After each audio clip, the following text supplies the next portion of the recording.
Exceptions में next वाला exception है मल्टीपल एलिलिज्म। अब मेंडल ने यूनिट फैक्टर का भी पोस्टुलेट दिया था कि जीन होता है, एक कैरेक्टर के लिए एक जीन रिस्पॉन्सिबल होता है और जीन में एलील की पेयर होती है। ओके, तो मेंडल का कंसेप्ट था एक कैरेक्टर के लिए एक जीन और एक जीन के लिए दो एलील। ओके, ये मेंडल का कंसेप्ट था। क्या था मेंडल का कंसेप्ट?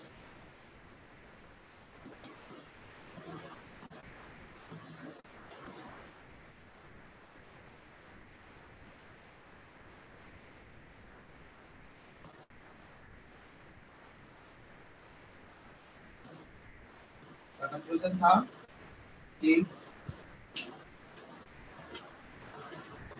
एक कैरेक्टर के लिए और single character there is a single gene.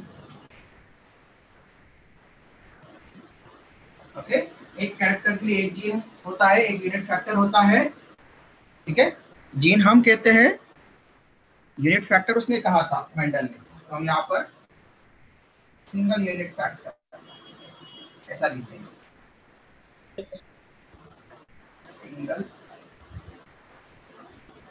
Unit factor.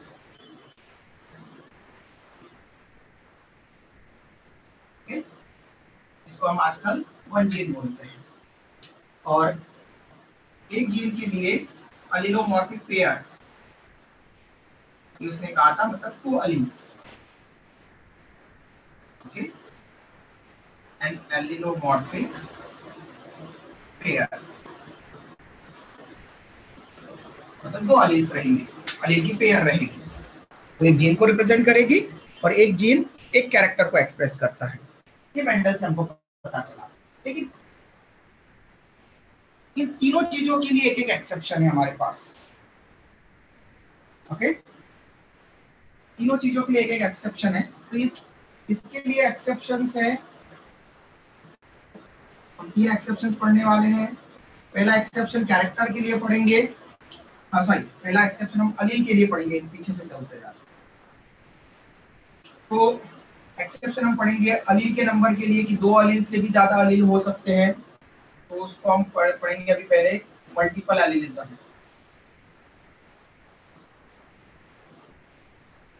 Multiple allelism. Okay, फिर दूसरा एक्सेप्शन हम पढ़ेंगे प्लियोट्रॉपी, जो कैरेक्टर के लिए होगा, एक से ज्यादा, एक जीन एक से ज्यादा कैरेक्टर को एक्सप्रेस कर सकता है या अफेक्ट कर सकता है, उसके लिए हम पढ़ेंगे दूसरा एक्सेप्शन प्लियोट्रॉपी। और थर्ड एक्सेप्शन, एक सिंगल कैरेक्टर के लिए मोर देन 1 जीन्स भी रिस्पॉन्सिबल हो सकते हैं, जैसे पिगमेंट कलर के लिए, हमारे स्किन कलर के लिए। स्किन कलर के लिए हम बोलेंगे कि स्किन कलर एक कैरेक्टर है बट उसके लिए 3 जीन रिस्पॉन्सिबल हैं। ओके, 3 जीन रिस्पॉन्सिबल है स्किन कलर के लिए, तो इसको हम बोलेंगे पॉलीजीन। ये 3 एक्सेप्शन है जिनको हम यहाँ पर अभी डिस्कस करेंगे। ओके बेटा, स्क्रीनशॉट ले लो आप लोग, फिर हम 1 बाय 1 डिफाइन करते हैं इनको।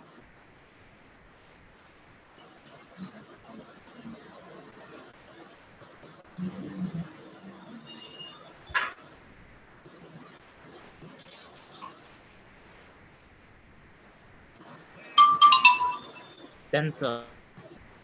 Done? Good.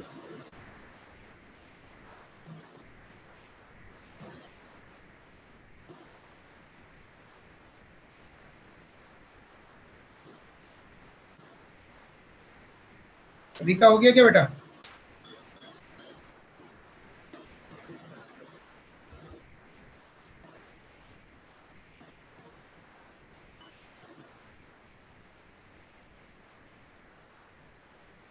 तीनों बैचेस में हो गया? रामदास पेट में। हाँ ना, बाकी इंदौरा ब्रांच से और मार्कापुर ब्रांच से कोई रिप्लाई नहीं। Done sir. ओके, तो first multiple allelism.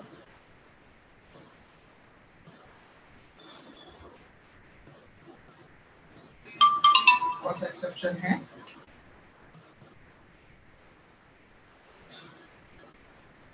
Multiple allelism.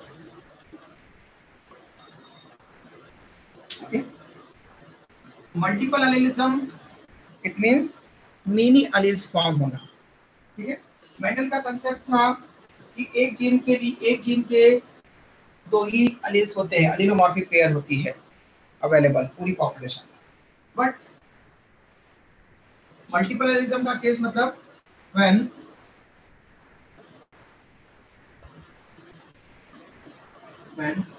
more than two alleles are found for a gene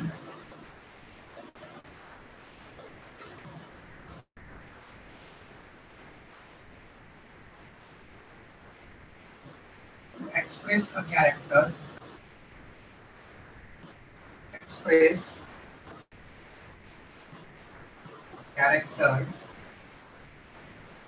in a particular population of individuals। Population ये ध्यान रखना बेटा, एक इंडिविजुअल में नहीं बोल रहे हम, पूरी पॉपुलेशन में बोल रहे हैं। ओके, उस जीन के लिए पूरी पॉपुलेशन में मोर देन 2 एलील्स अवेलेबल हैं। When more than 2 alleles are found और available for a gene to express a character in a particular population. तो मतलब पॉपुलेशन ये ध्यान रखना है आपको, एक जीन के मोर देन 2 एलील्स है। ओके, मोर देन 2 एलील्स वहां पर है एक जीन के पूरी पॉपुलेशन में, एक इंडिविजुअल में नहीं। एक इंडिविजुअल में एक जीन के लिए हमेशा 2 ही एलील होते हैं, इसके लिए कोई एक्सेप्शन नहीं है एक इंडिविजुअल में।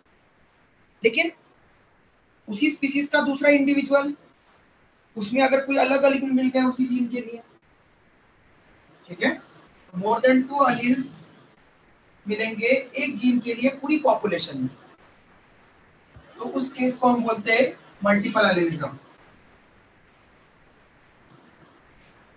Then this phenomenon is known as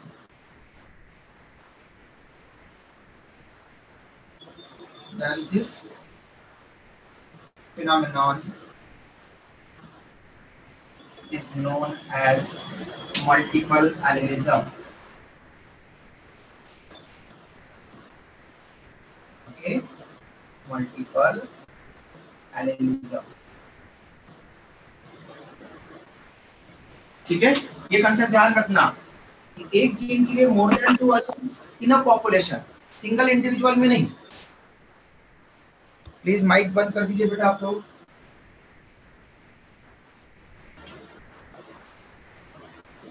for example multiple allelism किस किस में मिलता है, इसके कुछ एग्जांपल्स है जो आपको पूछते हैं। फर्स्ट एग्जांपल हम ह्यूमन बीइंग से स्टार्ट करते हैं।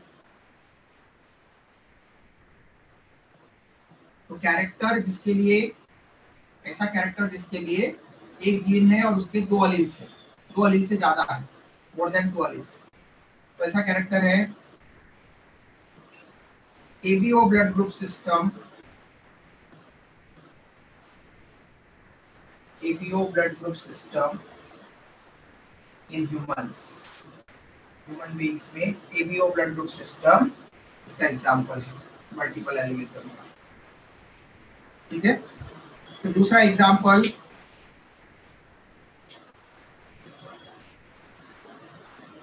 Coat colour in rabbit. Rabbit में कोट कलर मतलब उसका स्किन का, फर का कलर, उसके लिए मोर देन 2 एलील्स उसकी पूरी पॉपुलेशन में। थर्ड है eye colour in Drosophila. Third character है eye colour in Drosophila melanogaster. पूरा नाम इसलिए लिखूंगा मैं यहाँ पर ताकि आपको याद हो जाए बार बार। हम ये बहुत सारे चैप्टर्स में पढ़ चुके हैं, 11th में भी एक दो चैप्टर में आया था, 12th में रिप्रोडक्शन इन ऑर्गेनिजम्स में हमने इसके क्रोमोसोम्स को रिप्रेजेंट किया था, ड्रोसोफिला। तो पूरा नाम है ड्रोसोफिला मेलानोगास्टर। राइपन फ्रूट्स पर मेनली पपाया जो होता है, सॉरी मेनली बनाना, केले के ऊपर, राइपन बनानास के ऊपर ये ज्यादा ग्रो करता है, राइपन फ्रूट्स के ऊपर ये ज्यादा ग्रो करता है। ड्रोसोफिला मेलानोगास्टर आर्थ्रोपोड है एक, इसको इसीलिए कॉमन नेम फ्रूट फ्लाई बोला जाता है। राइपन फ्रूट्स पर ज्यादा दिखता है, ये ग्रो करता है, इसके लिए इसको फ्रूट फ्लाई भी बोलते हैं। मल्टीपल एलिलिज्म के ये कुछ एग्जांपल्स हैं जिनमें से आपको यहाँ पर आएगा, ठीक है। Multiple allelism ABO blood group system के लिए 3 एलील्स मिलते हैं इस कैरेक्टर के लिए पूरी पॉपुलेशन में। ओके, 3 एलील्स पूरी पॉपुलेशन में लिखा है हमने। कोट कलर के लिए 4 एलील्स। ओके, कितने? 4 एलील्स यहाँ पर मिलते हैं। और आई कलर इन ड्रोसोफिला के लिए 15 एलील्स मिलते हैं। 15 एलील्स। तो हम एबीओ ब्लड ग्रुप सिस्टम को समझेंगे पहले, और उससे रिलेटेड फिर क्वेश्चन जो अगर आपको कोट कलर या आई कलर इन ड्रोसोफिला अगर ये अगर आ गया, आंसर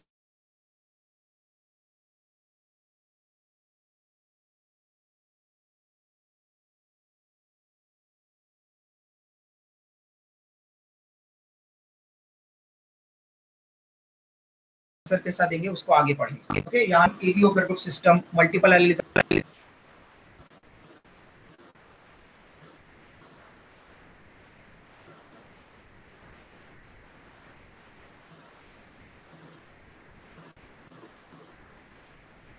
डन बेटा, स्क्रीनशॉट हो गया है।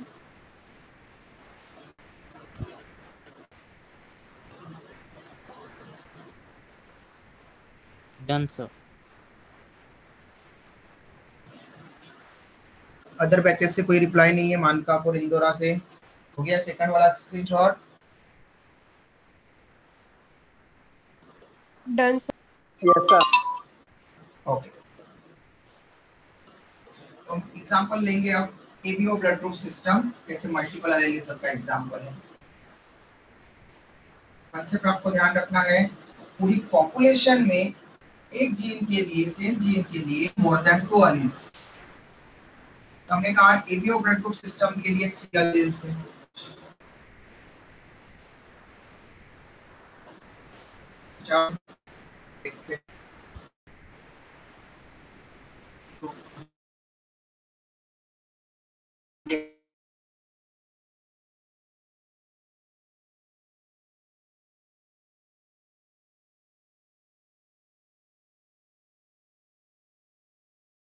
यहाँ पर आप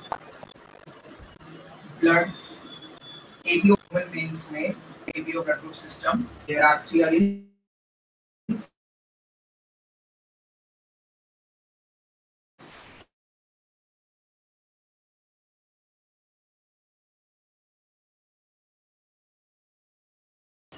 ओके, 3 एलील्स है यहाँ पर, 3 एलील्स यहाँ स्मॉल आई से भी रिप्रेजेंट कर सकते हैं।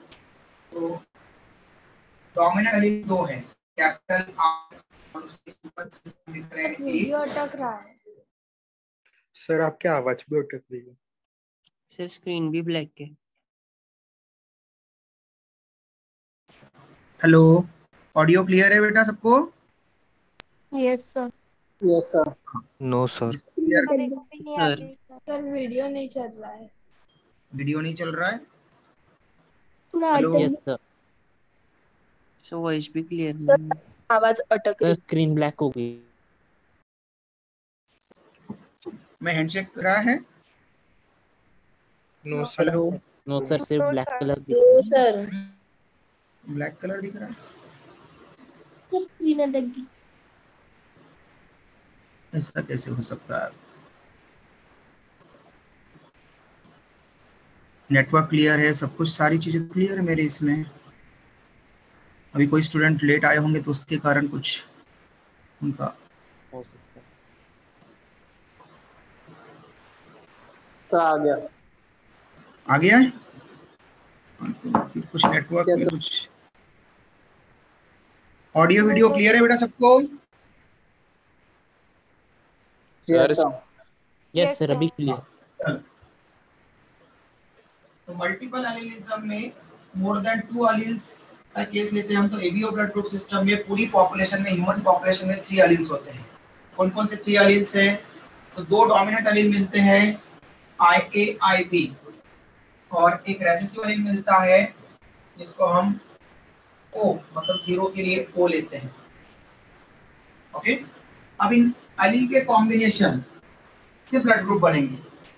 तो एलील के कॉम्बिनेशन से ब्लड ग्रुप बनेंगे, लेकिन एक इंडिविजुअल में जब हम जीन दिखाएंगे तो एक इंडिविजुअल में एक जीन के लिए 2 एलील, लेकिन पूरी पॉपुलेशन में 2 से ज्यादा एलील मिल रहे हैं। ओके, तो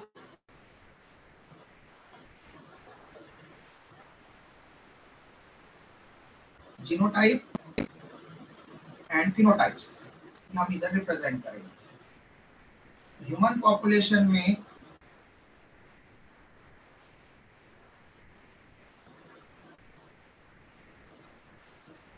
अगर जीनोटाइप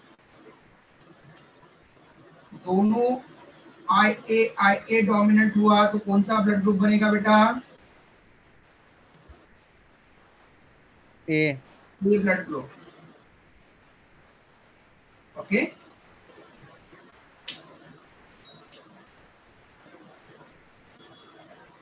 लेकिन अगर IAIO हुआ, क्योंकि होमोजाइगस डोमिनेंट और हेटेरोजाइगस डोमिनेंट। ओके, तो हम पहले इसके लिए होमोजाइगस डोमिनेंट लिया, होमोजाइगस मतलब दोनों एलील सेम, फिर हेटेरोजाइगस डोमिनेंट, एक डोमिनेंट और एक रेसेसिव। ओके, तो भी एक ए ब्लड ग्रुप बना रहा है, मतलब ए ब्लड ग्रुप के लिए 2 फिनोटाइप्स है वहां पर, सॉरी एक ए ब्लड ग्रुप फिनोटाइप्स के लिए 2 जीनोटाइप्स है। तो ए ब्लड ग्रुप के लिए IAIO and IAIA, homozygous A, heterozygous A. फिर बी ब्लड ग्रुप के लिए homozygous B and heterozygous B. को एलील रेसेसिव है, और IAIB ये दोनों डोमिनेंट एलील है। डोमिनेंट मतलब जो अपने आप को एक्सप्रेस करेगा। ओके, एक्सप्रेस करेगा। तो IB है तो होमोजाइगस डोमिनेंट बी के लिए, IBIO है तो हेटेरोजाइगस डोमिनेंट बी के लिए। तो बी एलील आ रहा है मतलब बी अपने आप को एक्सप्रेस करेगा, बी ब्लड ग्रुप बनेगा।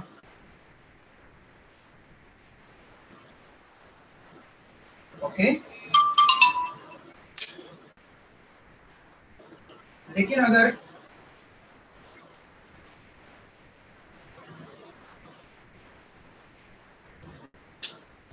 दोनों डोमिनेंट आ जाए तो, क्योंकि ये भी पॉसिबिलिटी है।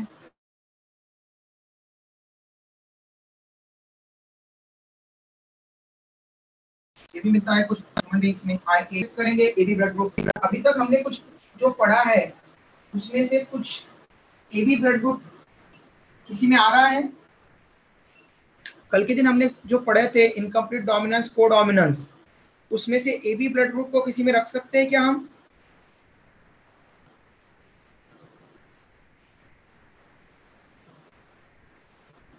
कोडोमिनेंस के केस में हमने क्या कहा था? क्या होता है कोडोमिनेंस में? ब्राउन पर वाइट पैच।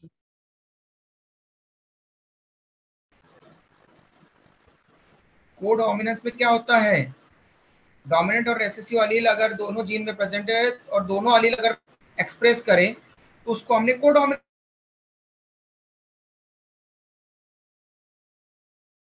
तो उसको हम कोडोमिनेंस बोलते हैं। यहाँ पर IAIB इसमें दोनों डोमिनेंट एलील है और दोनों अपने आप को, जो दोनों अलग अलग एलील है, दोनों डोमिनेंट है और दोनों अपने आप को एक्सप्रेस कर रहे हैं। तो जब एक जीन के दोनों एलील्स एक्सप्रेस करें, दोनों के कैरेक्टर आए, तो आई ए अपना ए एंटीजन बना रहा है, आई बी अपना बी एंटीजन बना रहा है। हम ये ब्लड ग्रुप में पढ़ चुके हैं। तो ए बी ब्लड ग्रुप बना रहा है। तो ए बी ब्लड ग्रुप किसका केस हो गया? तो A B blood group is an example of codominance. Human beings में भी ए बी ब्लड ग्रुप जिनमें मिलता है उनमें कोडोमिनेंस हो रहा है। ओके,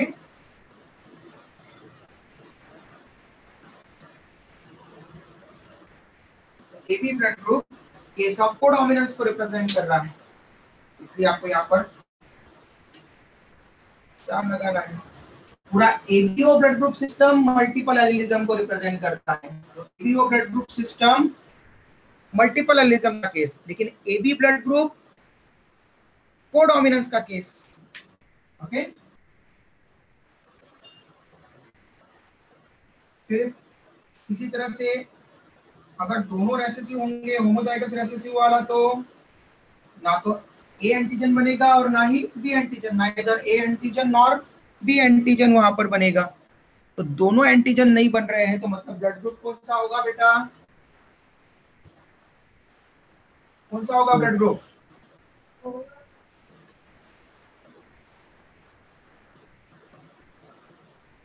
अरे दोनों एंटीजन अगर नहीं एक्सप्रेस करेंगे तो ब्लड ग्रुप कौन सा होगा? ओ वो होगा ना। तो ऐसा बोलो ना बेटा। हाँ, ऐसा पढ़ रहे हो जैसे कि आपने ब्लड ग्रुप पढ़े ही नहीं। आपको बॉडी फ्लूइड एंड सर्कुलेशन वाले चैप्टर में ब्लड ग्रुप पढ़ाए थे। आपको अभी इरिथ्रोब्लास्टोसिस पिटोलिसिस के साथ में आरएच एंटीजन के साथ में फिर से आपको सेकंड में भी आपको पढ़ाए थे वहां पर। तो आपने ब्लड ग्रुप्स के ऊपर पढ़ चुके हो। ओके, अब ये थर्ड टाइम पढ़ रहे हो आप, सेकंड थर्ड टाइम वहां पर पढ़ रहे हो, तो क्लैरिटी होना चाहिए ना। आईओ होमोजाइगस है, रेसेसिव, नाइदर ए एंटीजन बनाएगा नॉर बी एंटीजन। ए भी नहीं बनेगा और बी भी एंटीजन नहीं बनेगा। दोनों एंटीजन नहीं बनेंगे तो उसको हम ओ ब्लड ग्रुप बोलते हैं।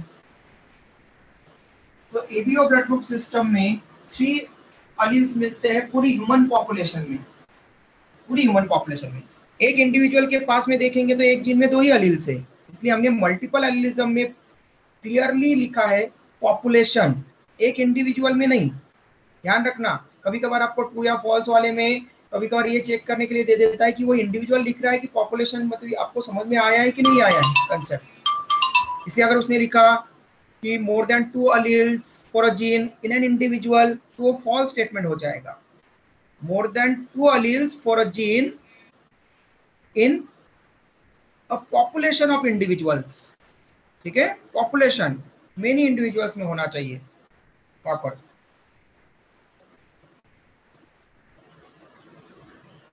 क्लियर? समझ में आया? तो यहां पर देखो कितने जीनोटाइप्स और कितने फिनोटाइप्स हैं। जीनोटाइप्स कितने हैं? डिफरेंट टाइप के जीनोटाइप्स कितने आए?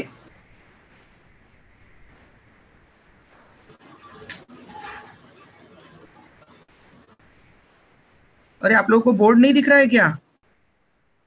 6 टाइप्स। सिक्स फिर बेटा टाइप्स। कांचन, नो है सर, ना? स्क्रीन ब्लैक हो गई है। स्क्रीन ब्लैक हो गई? अभी तो किसी ने स्क्रीन देख करके 6 टाइप बोला। सर थोड़ी देर सबको नहीं पहले दिख हुई रही क्या थी। बेटा स्क्रीन? सर बीच बीच में अटक रही है, सर बीच बीच में अटक रही यस है। सर, बीच बीच में अटक रही है। बीच बीच में क्यों अटक रही है? नेट प्रॉपर है क्या है? मेरी तरफ से तो यहाँ से तो कोई चेंज नहीं दिख रहा है, यहाँ पर तो पूरा प्रॉपर दिख रहा है। सर फिर से ब्लैक हो गई। फिर से ब्लैक हो गया? ठीक है, मैं रिज्वाइन कर लेता हूँ, एक बार चेक कर लेते हैं।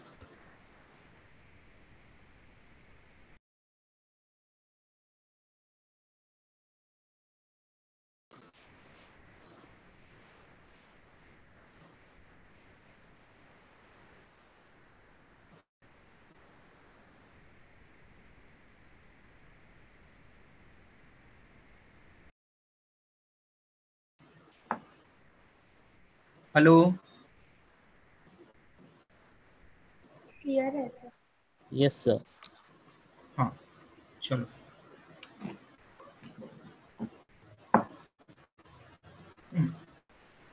तो जीनोटाइप्स है 6।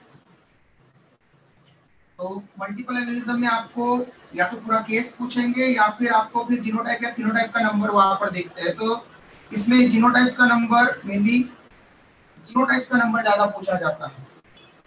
तो एबीओ ब्लड ग्रुप में नंबर ऑफ जीनोटाइप्स आपको कितने दिख रहे हैं बेटा यहाँ पर? 6। एंड नंबर ऑफ फिनोटाइप्स कितने दिख रहे हैं आपको यहाँ पर? नंबर ऑफ फिनोटाइप्स कितने हैं? 6। 6 है पक्का? 4 4 4 है ना बेटा? ए बी, ए बी या ओ? ठीक है। तो नंबर ऑफ फिनोटाइप्स 4 है। 4 डिफरेंट टाइप्स से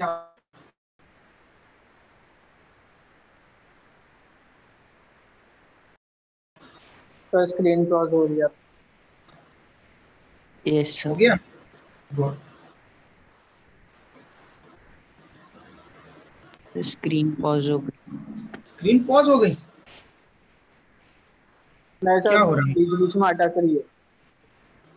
फिर से रिज्वाइन किया। मेरे इसमें तो कुछ प्रॉब्लम नहीं है। कोई लास्ट में जो जो लोग स्टूडेंट आए वो उसकी इसमें किसी के इसमें कोई प्रॉब्लम तो नहीं?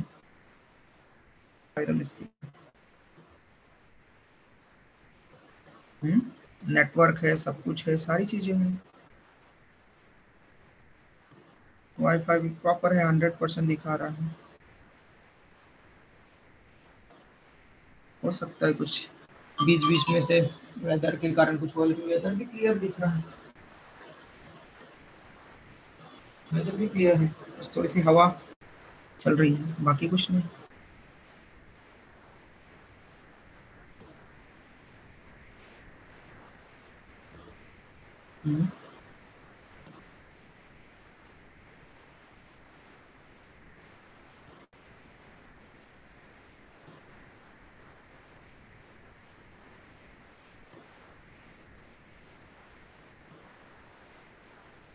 स्क्रीनशॉट हो गया क्या बेटा?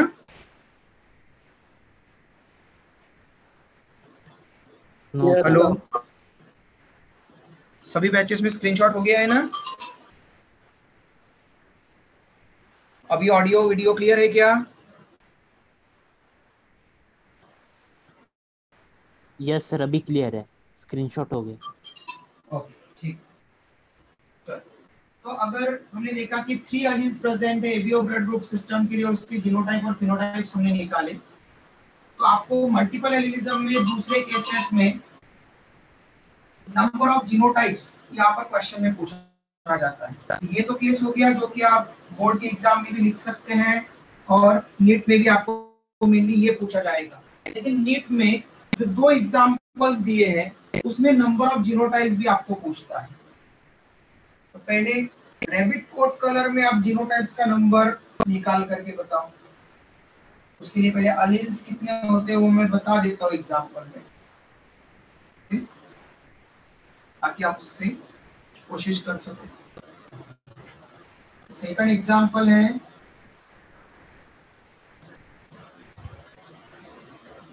Coat colour in rabbit.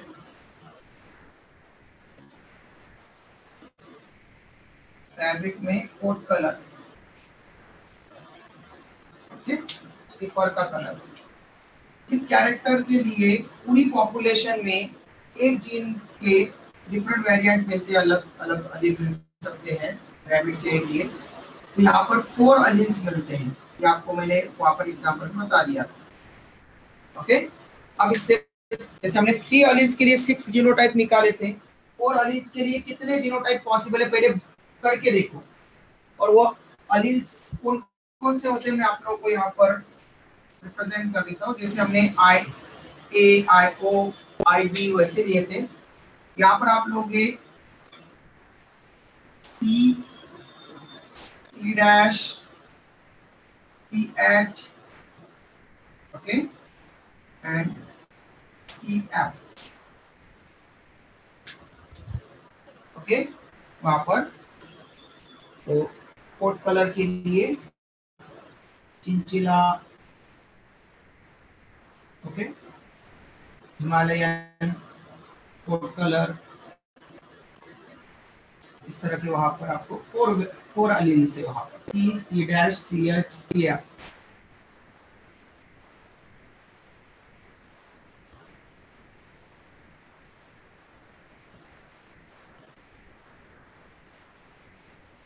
तो कितने जीनोटाइप पॉसिबल है इनसे?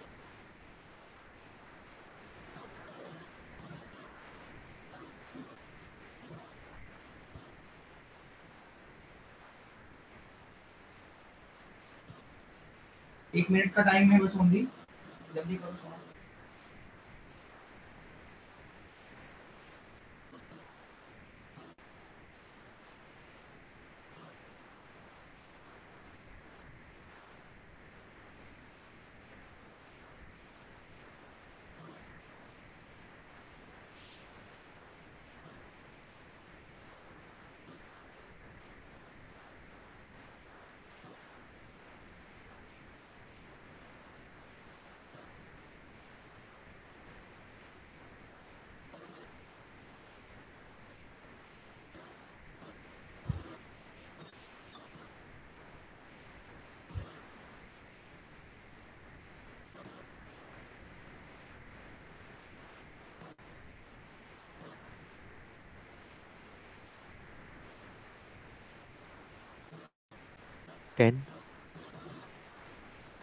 ओके, एक आंसर आया।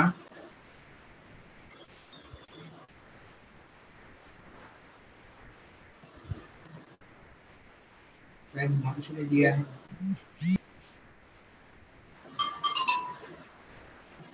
और एक आंसर आया बेटा जल्दी से।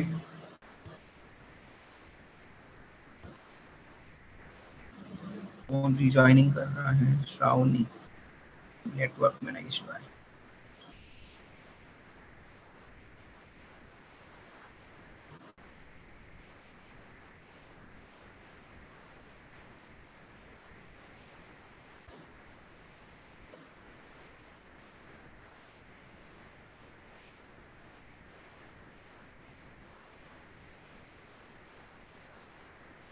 सर 10। 10, दो स्टूडेंट का आंसर आ चुका है, हिमांशु और आयुष का।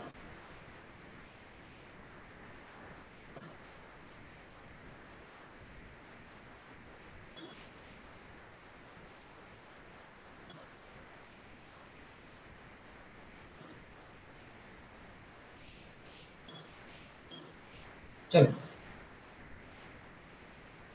4 एलिमेंट्स है, कॉम्बिनेशन करना है। आपने जो कॉम्बिनेशन किया 3 एलिमेंट्स के साथ में, वैसे इन 4 के साथ में करना है। क्या कॉम्बिनेशन बन सकते हैं? तो सबसे पहले होमोजाइगस ले लो, CC एक बन गया। फिर दूसरा हेट्रोजाइगस ले लो, कैपिटल PSC वाले का हेट्रोजाइगस ले लो। C के साथ में 3 हेट्रोजाइगस बनेंगे, 1 2 3, 3 कॉम्बिनेशन। C के साथ में C', C के साथ में CCH और C के साथ में CF। 4 बन गए C वाले के। फिर इसके आप कॉम्बिनेशन ले चुके, अब इसको ले लो। C' को आपने होमोजाइगस बना दिया, अब हेट्रोजाइगस बना दो। तो इसके साथ में तो आप कॉम्बिनेशन ले चुके हो, एक टाइप का कॉम्बिनेशन ले चुके हो आप, ऐसा। इसको छोड़ करके इनके साथ में कॉम्बिनेशन ले लो, C', CCH, CCH और C', CF। ओके, ये दो कॉम्बिनेशन ये हो गए C' वालों के डिफरेंट कॉम्बिनेशन, जो इसको छोड़ करके कुछ आ रहे हैं। फिर नेक्स्ट इसके कॉम्बिनेशन ले लो। पहले तो CH, CH, ओके, होमोजाइगस ले लिया। फिर हेट्रोजाइगस होंगे तो इसका कॉम्बिनेशन पहले ही बन चुका है, CCH। इसका कॉम्बिनेशन भी इसके साथ में बन चुका है, ये यूज कर लिया था तो, लेकिन इसका कॉम्बिनेशन नहीं बना है। CH और CF की कॉम्बिनेशन नहीं बना था। ये बन गया। अब 10th वाला, इसका होमोजाइगस CF CF, ये नहीं बना था अभी तक होमोजाइगस CF CF। अब इसके हेटेरोजाइगस तीनों का नंबर हो चुका है, ऊपर वालों का मतलब बन चुका है, ये 10 हो गए। ओके, ये आपने निकाला डायरेक्टली। ओके, जब आपको कोई ट्रिक नहीं पता है, लेकिन इसके लिए एक फॉर्मूला है। आपको अगर ऐसा क्वेश्चन आता है कभी भी, तो अलील का नंबर बस आपको पता होना चाहिए, आप आंसर निकाल सकते हैं। ओके, कैसे निकाल सकते हैं? तो हमेशा मल्टीपल एलिलिज्म में आपको क्वेश्चन पूछा जाता है, number of possible genotypes, number of possible genotypes in case of multiple allelism. Multiple allelism में आपको नंबर ऑफ जीनोटाइप्स पूछते हैं, और पॉलीजीनी जो केस पढ़ेंगे उसमें नंबर ऑफ फिनोटाइप्स पूछते हैं। ओके, तो उसमें कैसे निकालते हैं, दोनों के लिए एक ट्रिक है। यहाँ पर मल्टीपल पॉसिबल जीनोटाइप्स इन मल्टीपल एलिलिज्म, ओके, इसके लिए x square plus x divided by 2 ये आपको लेना है, where x is equal to number of alleles found in population, number of alleles for a particular character found in a population। तो multiple allelism के case में उस particular character के लिए कितने एलील्स हैं। तो कोड कलर में रैबिट के लिए कितने एलील्स लिखे बेटा हम लोगों ने? 4। कितने लिखे हुए एलील्स? 4। तो 4 वैल्यू रखो यहाँ पर। नंबर ऑफ पॉसिबल जीनोटाइप्स, यहाँ पर जीनोटाइप्स ये आपने 10 बनाए, बनाने में टाइम लगा। अगर आपको ये फॉर्मूला पता है तो आप देखो फॉर्मूले में वैल्यू रखो बस, 4 स्क्वायर प्लस 4 डिवाइडेड बाय 2 का square 16 plus 4 divided by 2, 16 plus 4 20, 20 by 2 it means 10। आपका आंसर हो जाएगा 10 एलिमेंट्स। ओके, समझ में आया? ठीक है, तो आपको ये आंसर आ जाएगा 10 elements.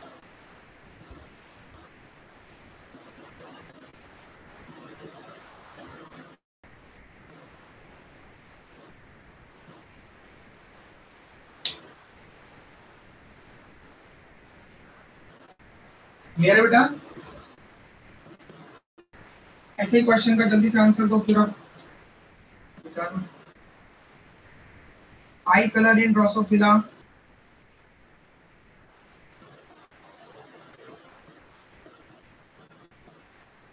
I colour in Drosophila,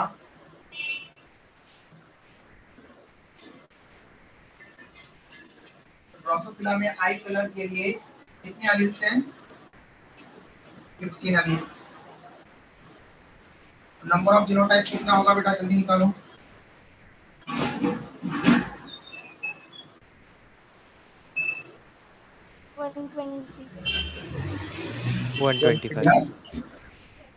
पहला आंसर,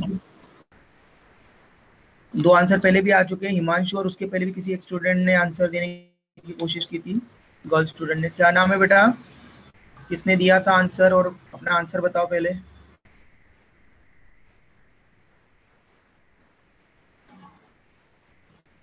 हिमांशु तुमने आंसर क्या? यस बेटा, कांचन 120। हाँ कांचन, कितना बेटा नंबर, कितना जीनोटाइप्स? 120। 120। कांचन के बाद में हिमांशु ने बोला था। हिमांशु तुम्हारा नंबर कितना है आंसर? 125। 125। और तुम्हारा आंसर बेटा आयुष? सर 120। नहीं सर 120। मेरा गलत है, 120 है। ओके 120। चलो देखते हैं, सबके आंसर आ जाना चाहिए थे अब तक। 15 एलील्स हैं, 15 का स्क्वायर करोगे, 15 का स्क्वायर होता है 225। मैंने वैल्यू रख दी 225 प्लस 15 मतलब 240। 240/2 इट मींस 120 120 यहाँ पर जीनोटाइप्स का नंबर होना चाहिए। 120 जीनोटाइप्स पॉसिबल है 15 एलील्स के लिए। स्क्रीनशॉट ले लो बेटा, किसी को कोई डिफिकल्टी हो तो पूछ लो जल्दी से।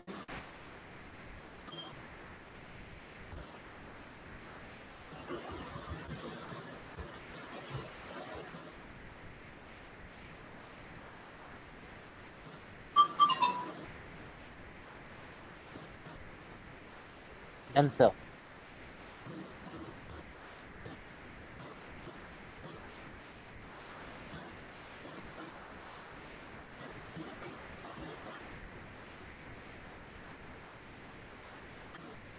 अदर बैचेस से रिप्लाई नहीं आया बेटा?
अदर बैचेस से रिप्लाई नहीं आया, स्क्रीनशॉट हुआ या नहीं हुआ बेटा? रामदास पेट में तो हो गया, इंदौरा एंड मानकापुर में डन सर। ओके। ये मल्टीपल एलिलिज्म हो गया बेटा। नेक्स्ट है प्लियोट्रॉपी।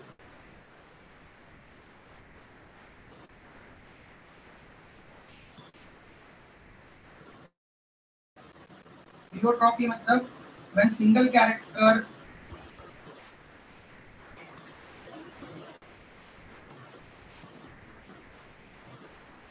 के लिए एक जीन वहां पर रिस्पॉन्सिबल होता है। जनरली हम बोलते हैं सिंगल कैरेक्टर के लिए एक जीन रिस्पॉन्सिबल होता है, ओके।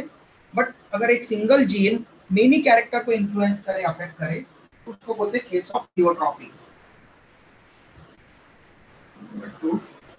प्लियोट्रॉपी, प्लियो मतलब मेनी, ओके। प्लियो का मतलब है प्लियो और प्लियो मेनी, यहाँ पर मेनी कैरेक्टर्स। मल्टीपल एलिज्म में मेनी एलील्स नहीं, यहाँ पर मेनी कैरेक्टर्स। फिनोमेनॉन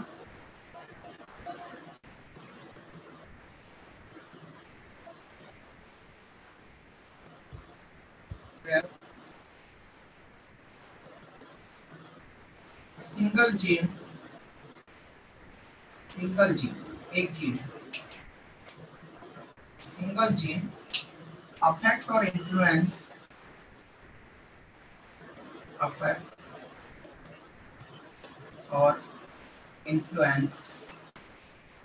several characters.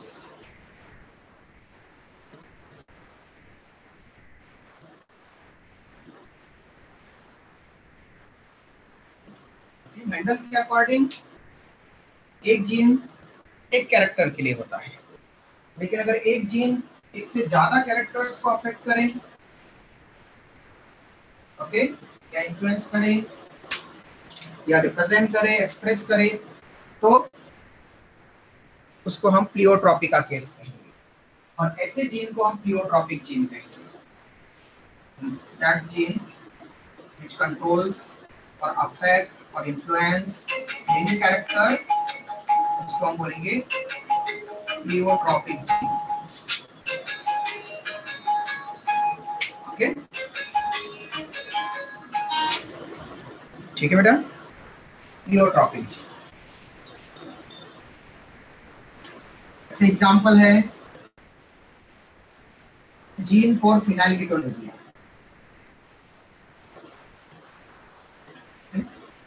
इसका एग्जांपल है प्लियोट्रॉपी का gene for PKU disorder.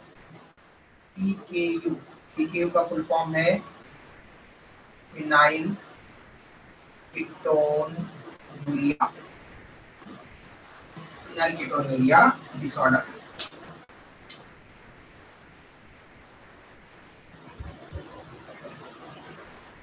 Okay, तो एक जीन होता है जो पीकेयू में रेसेसिव अगर आ गया तो बहुत सारे कैरेक्टर इनको इन्फ्लुएंस करता है, लेकिन अगर वो डोमिनेंट अगर आ गया तो बस एक ही कैरेक्टर को एक्सप्रेस करता है।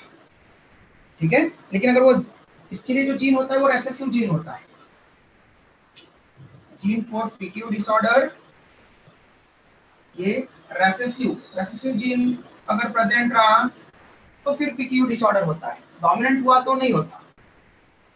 ओके, तो रेसेसिव जीन है यहाँ पर, और ये ऑटोसोमल रेसेसिव जीन है, ऑटोसोम पर प्रेजेंट होता है। तो ऑटोसोमल रेसेसिव जीन यहाँ पर अफेक्ट करता है, और वो कौन से क्रोमोसोम पर लोकेटेड होता है? तो located on chromosome number 12। Okay, क्योंकि आपको ये पीकेयू डिसऑर्डर आपको अभी यहाँ पर पढ़ रहे हैं, और ये मेंडेलियन डिसऑर्डर नाम से आपको इसी चैप्टर के लास्ट में सिलेबस में दिया है। ओके, तो हम दोनों एक साथ में कंप्लीट कर रहे हैं कि आपको दोनों चीजें क्लियर हो जाए। तो gene for PKU autosomal recessive gene होगा, तभी जाकर के पीकेयू डिसऑर्डर होगा क्रोमोसोम नंबर 12 पर। ओके, तो कौन सा जीन रेसेसिव होगा तब? क्या क्रोमोसोम नंबर 12 पर एक ही जीन थोड़ी है? क्रोमोसोम नंबर 12 पर तो थाउजेंड्स ऑफ जीन्स हैं हमारे। ओके, तो उसमें से कौन सा जीन? तो एक जीन होता है gene for phenyl alanine hydroxylase enzyme. Okay, अगर ये जीन एक्टिव रहा तो फिनाइल एलेनिन हाइड्रोक्सिलेज एंजाइम बनाता है। Gene for phenyl alanine hydroxylase ASC suffix लगाया, मतलब ये एंजाइम है, एंजाइम। ओके, ये अगर ये वाला gene phenyl alanine hydroxylase enzyme बनाने वाला जीन ये अगर रेसेसिव आया तो फिर पीकेयू डिसऑर्डर होती है।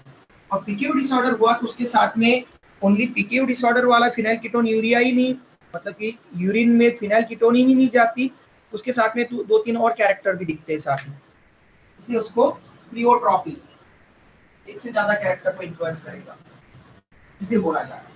लेकिन अगर ये एक्टिव आ गया, ये अगर डोमिनेंट है, gene for phenyl alanine hydroxylase enzyme PAH, इसको शॉर्ट में आप बोल सकते हैं PAH एंजाइम। तो PAH एंजाइम बनाने वाला जीन अगर डोमिनेंट है तो यहाँ पर ये क्या काम करेगा? डोमिनेंट के टाइम पर ये नॉर्मल है, ये मेंडल के जैसा फॉलो करेगा। अब मैं यहाँ पर फिनाइल एलेनिन हाइड्रोक्सिलेज का P लेटर ले लेता हूँ, समझ लो। आप A भी ले सकते हैं, आपको जो भी लेटर लेना ले सकते हैं। मैं यहाँ पर P असाइन कर रहा हूँ, फिनाइल का P। तो ये अगर एक्टिव रहा तो फिनाइल एलेनिन, यहाँ पर P एक्टिव है, होमोजाइगस या हेटेरोजाइगस डोमिनेंट दिखा दिया हमने, तो ये PAH एंजाइम बनाएगा, फिनाइल एलेनिन हाइड्रोक्सिलेज एंजाइम बनाएगा। और ये एंजाइम बनेगा, डोमिनेंट है, बनेगा तो ये क्या करता है? फिनाइल एलेनिन इस अमीनो एसिड को टायरोसिन में कन्वर्ट करता है, टायरोसिन अमीनो एसिड में कन्वर्ट करता है। तो एक अमीनो एसिड दूसरे अमीनो एसिड में कन्वर्ट होता है। तो टायरोसिन हम बना सकते हैं, इसलिए हम बोलते हैं टायरोसिन हमारे लिए नेसेसरी नहीं है। Okay, necessary essential amino acid नहीं है, नॉन इसेंशियल अमीनो एसिड में आ जाता है टायरोसिन, क्योंकि फिनाइल एलेनिन अगर हमारे पास में आ गया तो जिन ह्यूमन बीइंग के पास में phenyl alanine hydroxylase enzyme active है, वो क्या करेंगे? वो फिनाइलएलनिन से टायरोसिन भी बना लेंगे। और फिर इसके बाद में 3 एंजाइम लगते हैं टायरोसिनेज के ऊपर, टायरोसिनेज 1, 2 एंड 3। ये टायरोसिनेज एंजाइम मिलानिन बनाते हैं। मिलानिन डार्क कलर का पिगमेंट है, जितना ज्यादा मिलानिन बनेगा उतनी स्किन डार्क दिखेगी। मिलानिन बनाते हैं, ओके, स्किन पिगमेंट मेलानोसाइट्स के अंदर। तो ये नॉर्मल पर्सन में ऐसा चलता है, लेकिन हमने कहा कि इसको हमको रिप्रेजेंट करना प्लियोट्रॉपी का ये है PKE। तो ये कब होता है? जब पीएच एंजाइम नहीं बनता, मतलब फिनाइलएलनिन हाइड्रोक्सिलेज एंजाइम का जो जीन है क्रोमोसोम नंबर 12 पर, वो रेसेसिव आ रहा है। तो अगर ऐसा हो कि स्मॉल p आ रहा है, मतलब रेसेसिव है, और अब ये पीएच एंजाइम नहीं बनेगा, okay, pH enzyme do not form, okay. तो इसका फॉर्मेशन यहाँ पर रुक जाता है, एंजाइम नहीं बनेगा। एंजाइम नहीं बनेगा तो फिनाइलएलनिन वैसी की वैसी रह जाएगी, टायरोसिन में कन्वर्ट नहीं रहेगी। जितना फिनाइलएलनिन को अमीनो एसिड का हमको प्रोटीन बनाने में यूज करना है उतना यूज कर लेंगे, बाकी की एक्स्ट्रा बची रह जाएगी। बाकी का एक्स्ट्रा वाला फिनाइलएलनिन क्या करता है? फिर ये फिनाइलएलनिन एक्यूमुलेट होने लग जाता है, फिनाइल कीटोन बनाने लग जाता है। तो ये एक्यूमुलेट होगा और ये बनाएगा फिनाइल कीटोन्स। तो पीएच एंजाइम के एब्सेंस में फिनाइलएलनिन एक्यूमुलेट होकर के फिनाइल कीटोन्स बनाने लग जाता है, और फिर ये फिनाइल कीटोन्स अलग अलग ऑर्गन के पास में ब्लड की हेल्प से जाती है। इसको ब्लड की हेल्प से अब ये अलग अलग ऑर्गन्स तक पहुंचाया जाएगा, लीवर को, किडनी को, ब्रेन को, ओके। और फिर ये अब क्या अफेक्ट करेगा? तो ये वहां पर मेनली अफेक्ट करता है ब्रेन और किडनी को। ब्रेन में जाएगा तो ब्रेन में न्यूरॉन का डीजनरेशन कॉज करेगा, न्यूरॉन डीजनरेशन, न्यूरॉन को मारेगा, न्यूरॉन को डिस्ट्रॉय करेगा, ओके। और ये एंजाइम नहीं है, रेसेसिव आया है, मतलब कॉन्जेनाइटल डिसीज है, ये बचपन से नहीं आएगा। ऐसा थोड़ी कि कोई एज हुआ और फिर बाद में अपने आप वो एंजाइम इनएक्टिव हो गया, वो तो पेरेंट्स से इनएक्टिव आया है, रेसेसिव आया है। तो बाय बर्थ यहाँ पर है ऐसा ही। तो फिर वो जो बच्चा जो डेवलप हो रहा है बचपन से, उसके पास में जो फिनाइलएलनिन आती जा रही है, वो उसको टायरोसिन में कन्वर्ट नहीं कर पा रहा है ज्यादा, वहां पर जो एक्सेस वाला फिनाइलएलनिन उससे, और मिलानिन नहीं बना पाएगा।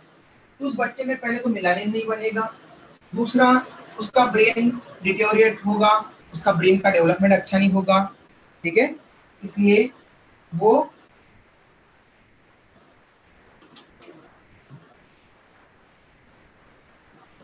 कैसा रहेगा? वो भी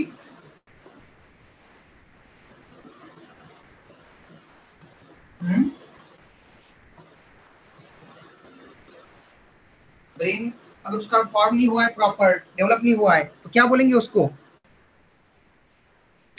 मेंटली इल, हाँ, क्या बेटा? Nothing sir. अरे बोला तुमने और तुम नथिंग बोल रहे हो। तो बेबी जो है हम उसको बोलेंगे उसका ब्रेन डिटेरियोरेट होगा, ब्रेन डेवलपमेंट नहीं होगा,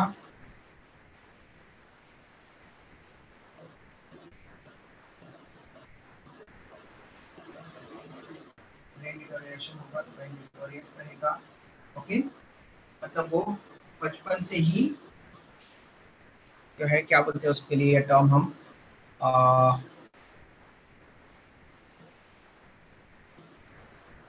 माइंड में थी, मैं आप लोगों को पूछ रहा था तो वही माइंड से फ्री हो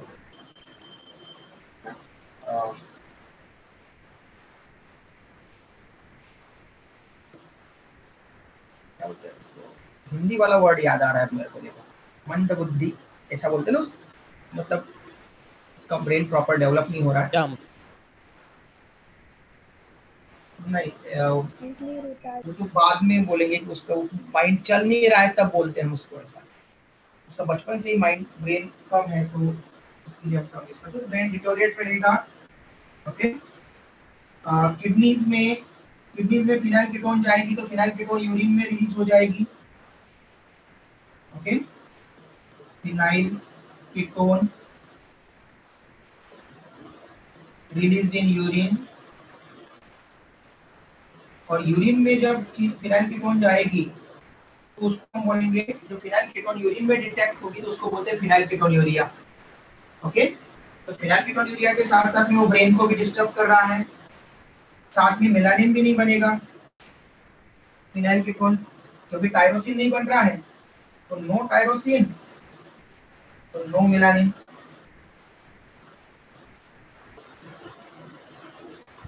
और ऐसा बेबी फिर अल्बिनो भी बन सकता है। ओके, अल्बिनो व्हाइट स्किन वाला, ठीक है, मेलानिन बनेगा ही नहीं, पूरी तरह से व्हाइट बनेगा। ओके, कोई पिगमेंटेशन नहीं।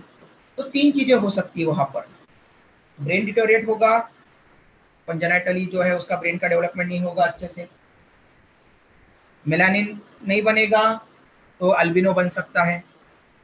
ठीक है, लेकिन जरूरी नहीं कि मेलानिन बनेगा ही नहीं फिनाइल कीटोन्यूरिया में। ऐसा नहीं कि किसी को अल्बिनो देखा तो उसको फिनाइल कीटोन्यूरिया होगा, ऐसा नहीं है। क्योंकि अगर उसके पास में डायरेक्ट अगर वो टायरोसिन ज्यादा खा रहा है, तो डायरेक्ट टायरोसिन ज्यादा खा रहा है, डायरेक्ट आ रहा है, तो मेलानिन बना सकता है। ये एंजाइम थोड़ी एब्सेंट है उसके पास। तो फिनाइल कीटोन्यूरिया जिसको है वो नॉर्मल स्किन कलर वाला भी हो सकता है। ओके, लेकिन ज्यादातर ये अल्बिनो होने के चांसेस होते हैं, तो कैरेक्टर को इन्फ्लुएंस कर रहा है अल्बिनिज्म को। ओके, और ये तो रहेगा यूरिन में फिनाइल कीटोन जाएगी एक्सेस में है, तो ये 3 कैरेक्टर को इन्फ्लुएंस कर रहा है रेसेसिव जीन। फिनाइलएलानाइन हाइड्रोक्सिलेज नहीं बनेगा, तो इसलिए हम उसको बोलते हैं केस ऑफ प्लियोट्रॉपी। स्क्रीनशॉट ले लो बेटा।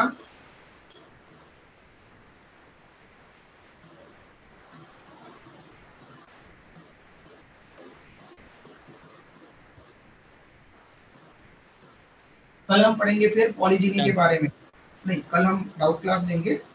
डाउट क्लास में आप लोगों को जो भी डाउट्स है वो सारे क्लियर करवा लेना। ओके, चलो बेटा, बाय, टेक केयर, कल मिलते हैं। कल आपकी डाउट क्लास रहेगी। Okay, okay. केस के पहले जो भी डाउट्स होंगे वो क्लियर करवा लेना।